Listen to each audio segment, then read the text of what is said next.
Let me ask you something that might feel a little too familiar. Have you ever been lying in bed? Lights off, the world quiet, but your mind is anything but. It replays what you said earlier, reimagines what you should have said, jumps into tomorrow, next week, next year, and suddenly you're exhausted, but not at rest. You're awake, but not alive. That's the cruel irony of overthinking. It doesn't solve the future, it just steals the present.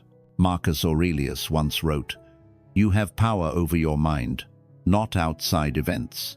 Realize this, and you will find strength." But what do you do when your own mind feels like the enemy? When thoughts race faster than your breath, and the noise inside your head is louder than anything outside? You're not alone. We live in an age of hyperstimulation, endless notifications, social pressure, the need to always be on. We're bombarded with choices, with comparisons, with whispers telling us we're not enough, not doing enough, not becoming enough, not fast enough. It's no wonder our minds feel cluttered. It's no wonder we feel stuck in loops, constantly analyzing conversations, preparing for situations that may never come, and drowning in what-ifs. But here's something no one tells you often enough. You don't have to think your way out of everything. Sometimes, the answer isn't more thinking. It's better thinking, quieter thinking, stoic thinking. And that's what this video is about. Today, we'll explore 12 Stoic practices, not abstract theories, but real, practical tools that can help you calm the storm inside your mind. They come from ancient voices: Marcus Aurelius, Seneca, Epictetus, but they speak with a clarity we desperately need in this modern chaos. So if you've ever felt like your thoughts are running the show, if you're tired of being tired from your own mind, if you're searching for peace that isn't passive, but powerful, then stay with me. Let's take a breath together and begin. Visualize your overthinking as an external force. You are not your thoughts. You are the awareness behind them. Let me tell you something I wish someone had told me sooner. Not every thought in your head deserves your attention. We live in a world that glorifies thinking. We're taught to analyze, evaluate, problem solve.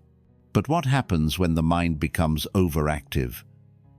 When it no longer serves you, but swallows you? Overthinking can feel like fog. It doesn't arrive all at once. It creeps in: one small doubt, one unanswered message, one what if, and suddenly you can't see clearly anymore. Everything feels heavy, uncertain, distorted. But here's the truth. Those thoughts, they are not you. They are passing weather. You are the mountain beneath. This is where Stoicism offers a powerful mental shift. Marcus Aurelius once said, "The happiness of your life depends upon the quality of your thoughts." But he also reminds us that we have the power to choose which thoughts we let stay. So, next time you feel overwhelmed, try this. Visualize your thoughts as clouds. See them floating across the sky of your mind. Don't resist them. Don't argue with them. Just watch, or imagine each thought as a bubble, transparent, harmless, drifting upward. You don't chase the bubble. You don't pop it. You just let it rise and let it go. This practice might sound simple, maybe even silly, but done with intention. It creates space. Space between you and your thoughts. And in that space there is peace. You are not the anxious thought about tomorrow's meeting. You are not the guilt about what you said last week. You are not the fear of what might happen 5 years from now.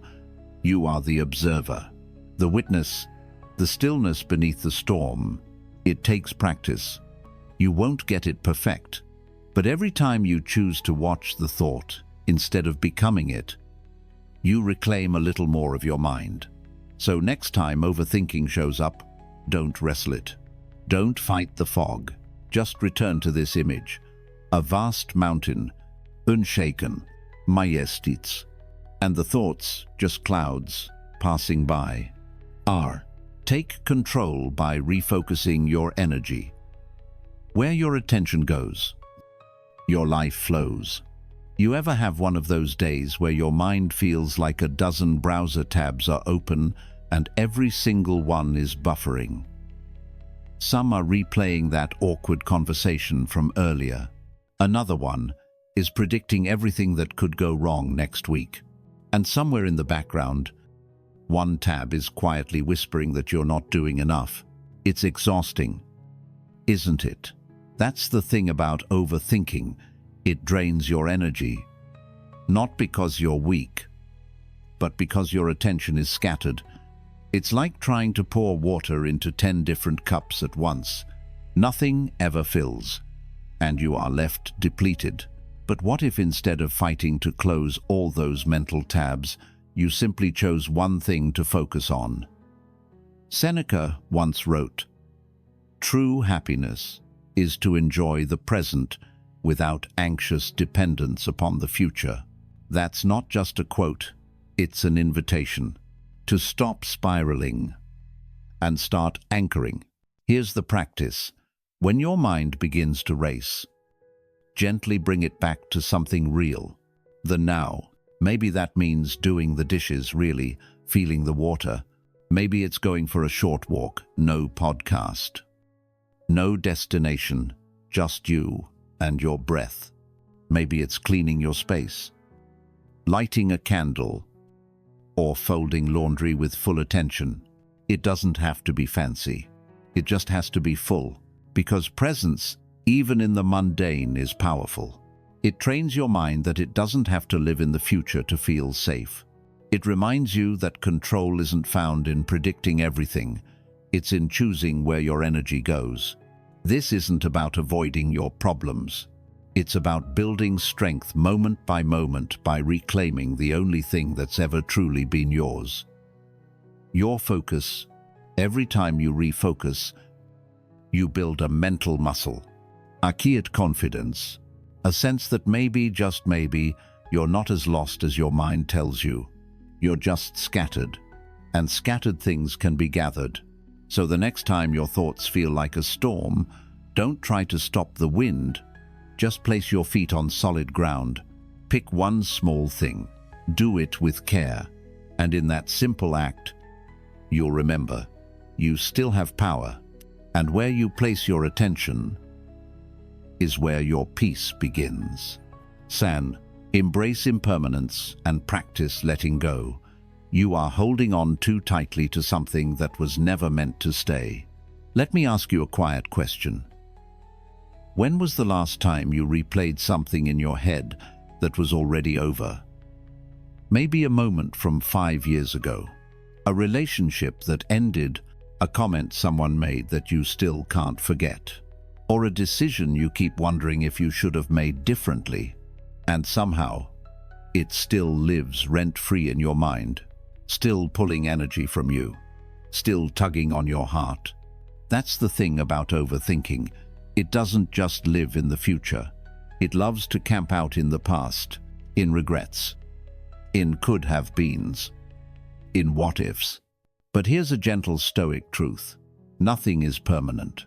Not the thoughts that keep you up at night, not the feeling of anxiety, not even the pain you think will last forever. Epictetus once wrote, "He who fears death will never do anything worthy of a man who is alive." And while that may sound intense, what he's really saying is this: when you fear the end, you stop living fully. Letting go doesn't mean forgetting. It doesn't mean pretending it didn't matter. It means acknowledging that it did matter, and that now it's time to move. And that's hard. I know, because some thoughts feel like they define us. Some people feel like they were part of our soul. Some choices feel like they can't be undone. But here's the image I want you to carry. You're standing at the edge of a quiet river, and your thoughts, your worries, they are leaves. One by one, you set them on the surface. You don't push them. You don't force them downstream. You simply let them float. You let go. And in that release, you realize something powerful. You were never meant to carry everything forever. Letting go isn't weakness. It's wisdom. It's strength wrapped in softness. It's the quiet confidence that says, I trust that what has passed no longer serves me. And I trust that what's ahead doesn't need to be controlled right now.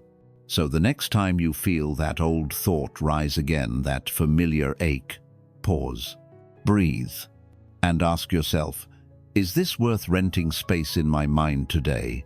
Because your mind is sacred ground. Not everything and not everyone deserves a place in it. You don't have to force peace. You just have to make space for it. And sometimes, peace begins with letting a single thought float away. C. Create a worry period. You don't have to stop worrying. You just have to stop letting it run your entire day. Let me ask you something gently. What time of day do your worries usually come for some people? It's in the morning before they even get out of bed. For others, it's in the middle of work that quiet. Sneaky anxiety tapping on their shoulder. And for many, it's at night. When the world finally slows down and your thoughts, they start speeding up. The thing is, your brain isn't the enemy. It's just trying to protect you. But left unchecked, it starts spinning. It worries about things that might never happen. It invents problems that don't exist yet. And it turns one small concern into a full-blown storm. This is where Stoic wisdom gives us something radical and oddly practical. What if you didn't try to suppress your worry, but simply gave it a scheduled time? It sounds strange. I know, but it works. Set a worry period. Maybe it's 20 minutes in the afternoon. Maybe it's right after lunch. You set a timer, and for those 20 minutes you let yourself worry. Fully, freely. You write things down. You ask, what exactly am I afraid of? Is this likely to happen? What part of this can I control? And then when the timer goes off, you stop. You put the paper away. You close the mental door. You say, that's enough for today. Because here's the truth. Worry isn't the problem. Uncontained worry is. Like a toddler running through your mind with a permanent marker. If you don't give it boundaries, it will write on everything. Epictetus once said, if you want to improve, be content to be thought foolish and stupid. A strange quote, until you realize he's inviting us to care less about appearances and more about peace. To be okay with looking odd if it means choosing sanity over spinning. So, if someone asks why you've got a worry time in your calendar, smile. Tell them it's your mental cleanup routine, because when worry has a place, it stops trying to invade every place. And what you get back is space to breathe, to think clearly, to live the rest of your day with more presence, and just a little more peace. Woo! Break down overwhelming thoughts into actionable steps. The problem isn't the mountain, it's thinking you have to climb it all at once. Let me ask you this. Have you ever stared at your to-do list or worse, your life, and just felt paralyzed? You know there are things you need to do, decisions that have to be made, steps that must be taken. But instead of moving, you freeze. You overthink. You spin, because everything feels too big, too much, too heavy. I've been there too, and in those moments, it doesn't matter how capable you are. If your mind turns everything into a towering mountain, you'll never feel ready to climb. This is where Stoicism speaks with clear, steady wisdom. Marcus Aurelius once wrote, "The impediment to action advances action. What stands in the way becomes the way. What does that mean in real life? It means the very thing that overwhelms you, that weight sitting on your chest, isn't meant to be crushed all at once. It's meant to be moved, piece by piece. So, here's the shift. Stop thinking in outcomes. Start thinking in steps. Don't ask yourself, how do I fix my life? Ask, what's the next small, doable thing I can take action on today?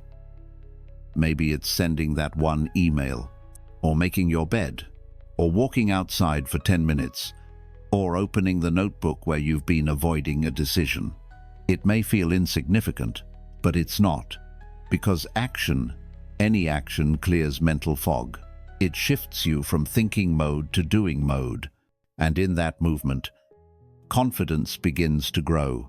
Think of it like untangling a knotted rope. You don't yank it all at once. You breathe and work through one loop at a time. Over time, the chaos untangles. The weight becomes lighter, the impossible becomes approachable, and you begin to trust something deeply important. You don't have to have everything figured out. You just have to take the next right step. So the next time your thoughts feel like a boulder, don't run. Don't panic. Just pause, look down, and find your foothold. That first small step, that's where your power lives. T. Focus on effort, not outcome. What if the outcome was never yours to control, but the effort always was? Let me ask you something tender. How often do you measure your worth by what happens after you try? You do your best in a conversation, but they still misunderstand you. You pour yourself into a project, but the recognition never comes. You love someone honestly, and they still walk away. And then the voice in your head says, maybe you're not good enough. Maybe it didn't matter. Maybe none of this is working. But what if that voice is lying? Here's what Stoicism teaches us, a truth so simple, it almost feels like a relief. You don't control the outcome. You only control your effort. Epictetus said, don't explain your philosophy. Embody it. In other words, stop proving. Start practicing. We live in a culture obsessed with results. We celebrate outcomes, wins, numbers, followers, likes. But what if the truest form of success was simply this? Did I show up with integrity? Did I give what I could? Did I try not perfectly but wholeheartedly? Because here's the deeper truth. When you place your peace on the outcome, you hand your soul to something you can't predict. But when you place your peace on the effort, you stay anchored even when the results feel unfair, incomplete, or invisible. So next time you're overthinking that job interview, or that first date, or that creative project, pause and ask, have I done my part? Honestly and with care. If the answer is yes, let that be enough. It doesn't mean you stop striving. It just means you stop suffering over what you can't control. Because focusing on effort isn't settling, it's liberating. It brings you back into your body, your breath, your values. It returns you to this moment, the only one that actually belongs to you. So today, as you move through the noise of expectation and comparison, carry this with you like armor. You are not what happens. You are how you show up. And in showing up fully, even quietly, even unnoticed, you're already living the philosophy. Practice voluntary discomfort. Discomfort doesn't mean danger. Sometimes, it's just the beginning of your strength waking up. Let me ask you something quietly. When was the last time you did something uncomfortable on purpose? Not because life forced you into it, but because you chose it, because you wanted to grow through it. Most of us spend our lives trying to avoid pain. We chase comfort, the warm bed, the easy path, the predictable outcome. And, to be fair, who wouldn't? Comfort feels safe, secure, familiar. But here's what they don't tell you. Comfort is not always kind. Sometimes it cages you. It dulls your edge. It makes your spirit soft in all the wrong places. And when life eventually does get hard, because it always does, you're not ready. You crumble. You panic. You resist. That's why the Stoics believed in voluntary discomfort. They trained for life not just through books or theories, but by placing themselves intentionally in discomfort. Seneca fasted, Epictetus, born into slavery, knew hardship firsthand, and Marcus Aurelius, even as emperor, reminded himself daily that ease was not his right, but a fleeting gift. Why? Because when you practice discomfort by choice, you become less afraid of it when it arrives uninvited. You build a quiet confidence that says, I've been here before. I can handle this. So what does this look like for you? Today, maybe it's taking a cold shower when everything in you craves warmth. Maybe it's going for a walk without your phone, just you and your thoughts. Maybe it's waking up earlier than feels good, sitting with boredom instead of escaping it, saying no when you usually say yes out of fear. These aren't punishments, they're practices. You're teaching your nervous system that discomfort is not the end of you. It's simply sensation, and it will pass. But the strength it leaves behind, that stays. That's yours. So the next time you feel like the world is too loud, too unpredictable, too much, return to this idea. You can train for life, not by avoiding hardship, but by choosing little battles, so that when the big ones come, you're not surprised. You're steady. And when the storm hits, you're not just surviving, you're ready. Reflect on the transience of life. If this moment were your last, would you still give it to worry? Let me ask you something gently. Have you ever noticed how overthinking shrinks your world? A tiny issue becomes massive. A single awkward interaction becomes the whole story. One small uncertainty turns into a 3-day mental storm. It's like holding a grain of sand so close to your eye that it blocks the entire sun, and you forget just how wide the sky really is. This is the danger of living too much in your head. You zoom in so close on the details that you lose the full picture, and with it, your peace. But the Stoics had a way of zooming back out, a way of remembering how short and sacred life really is. Seneca once wrote, "We are not given a short life, but we make it short by wasting much of it." And what do we waste it on most? Worry, regret, the need to control everything that was never ours to control in the first place. But here's a shift. What if you looked at your life not from today's perspective, but from the end? Not in a morbid way, but in a clear, honest, grounding way. Imagine you're 6 years old. Looking back, would this thing you're obsessing over still matter? Would you remember how someone looked at you weird in a meeting? Would you regret not replying fast enough to a message?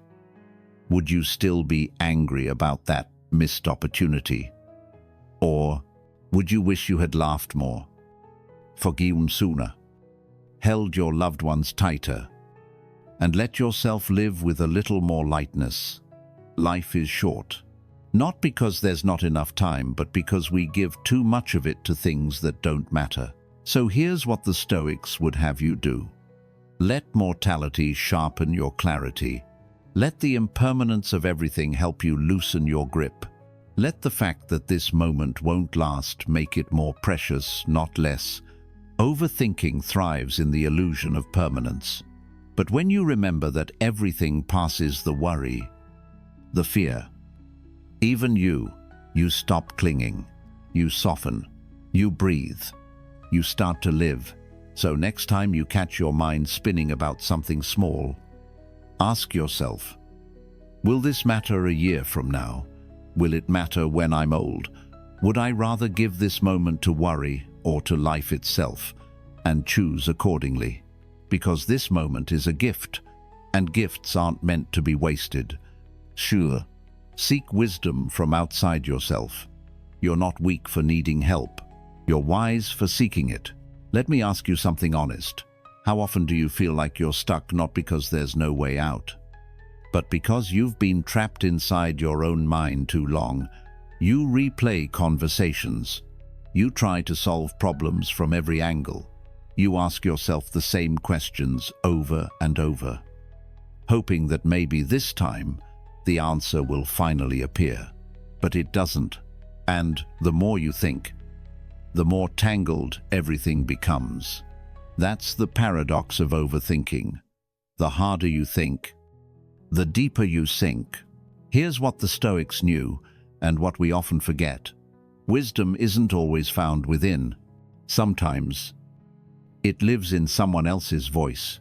Seneca once wrote, "Consult your friend on everything, especially on those matters which cause you to hesitate within yourself." That's not weakness. That's humility. That's clarity. Because the truth is, sometimes you're too close to your own pain to see it clearly. Like trying to read a book with your nose pressed against the page. You miss the story, but someone standing a few feet away, they can read it. They can help you see what you can't. So here's the practice. The next time your mind feels like a maze, stop walking it alone. Reach out. Talk to a friend. Write a message to someone you trust. Ask them, "Can I talk something out loud with you? I just need a mirror for a minute." Or if there's no one nearby, turn to timeless voices. Pick up a book by Marcus Aurelius, or Epictetus, or Viktor Frankl. Let the wisdom of those who've been there before guide you forward. You don't have to reinvent the path. You just have to walk it with someone who's walked it before. Because here's the deeper truth. When you share your thoughts, they stop echoing in the same lonely loop. When someone reflects your experience back to you, you realize you're not crazy, you're just human. And the moment that happens, that gentle clarity, that breath of fresh air, you begin to see the way out. So, no, you don't need to solve everything in isolation. That's not noble. That's unnecessary. There is wisdom around you in the people who care. In the pages of ancient texts, in the simple act of speaking out loud. You're not alone. You never were. You just forgot that your thoughts aren't the whole world. They're just one room, and someone out there holds a window. Open it. She. Accept what you cannot control. You don't need more control. You just need more clarity. Let me ask you something honest. How much of your anxiety is really just your brain trying to control something it was never meant to? You try to fix how someone feels about you. You obsess over how a conversation will go next week. You predict outcomes, prepare comebacks, run simulations in your head like your mind is a courtroom and you're always on trial. And it's exhausting, isn't it? This is where Stoicism whispers the truth we often resist the most. Some things are not yours to carry. And the sooner you accept that, the sooner your peace begins to return. Epictetus said it with piercing simplicity. Some things are up to us, and some things are not. This isn't just philosophy. It's liberation. Because here's what you've probably never been told plainly. Peace doesn't come from controlling everything. It comes from knowing what's yours and what's not. So here's a practice to make that truth real. Grab a piece of paper, write down everything that's spinning in your head, every concern, every situation, every what if.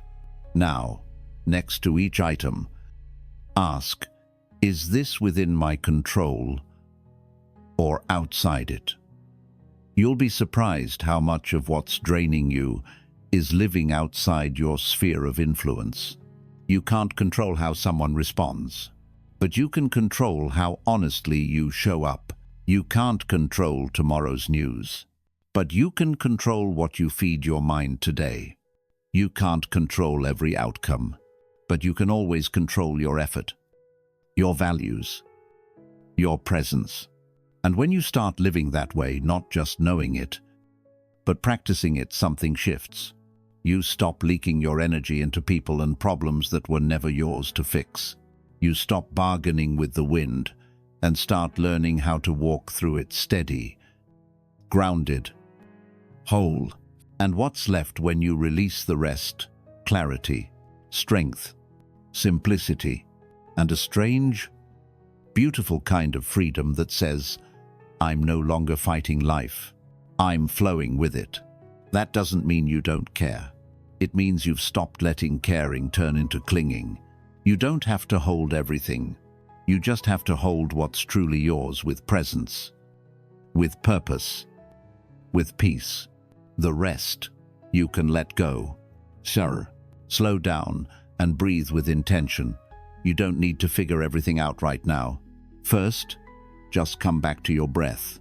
Let me ask you something soft. When was the last time you actually felt your breath? Not just breathed out of habit, but slowed down long enough to notice it, to feel the rise and fall, the inhale and release, the quiet life moving through you without asking for permission. Sometimes we confuse overthinking with being broken, but what if it's not a flaw? What if it's just a signal, a gentle red light from your body saying, you're carrying too much. Come home.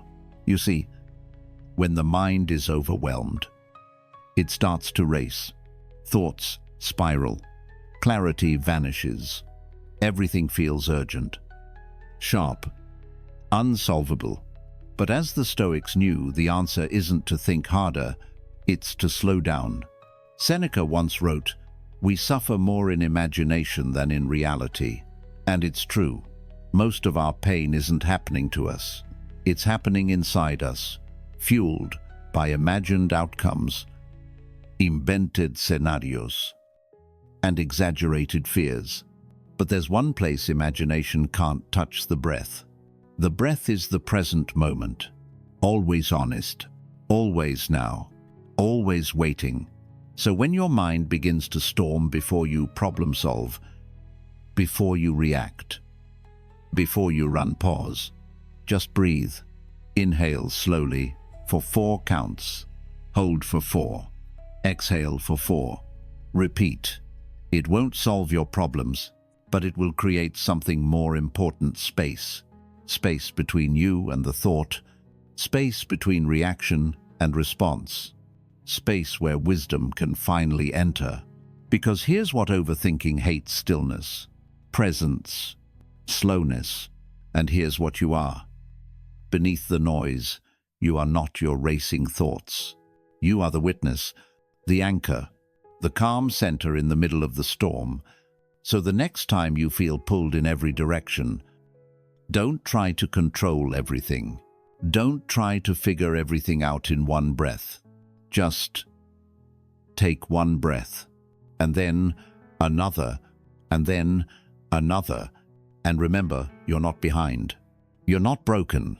You're just returning, one breath at a time. The path is clearer now, but it's yours to walk. So, which of these 12 Stoic principles spoke to you the most? Was it the reminder to breathe, to let go, to shift from control to clarity? The truth is, wisdom doesn't arrive all at once. It's gathered slowly, daily, in small choices, quiet pauses, and honest reflection. And you don't have to walk it alone. Leave a comment below. Share what resonated with you, not for validation, but for connection, because someone else might need to hear what you've just realized. And if this message helped you breathe a little deeper, think a little clearer, feel a little stronger, then subscribe, and let's keep learning together. This is more than just a video. It's a return to stillness, to strength, to the wisdom that's been waiting inside you all along.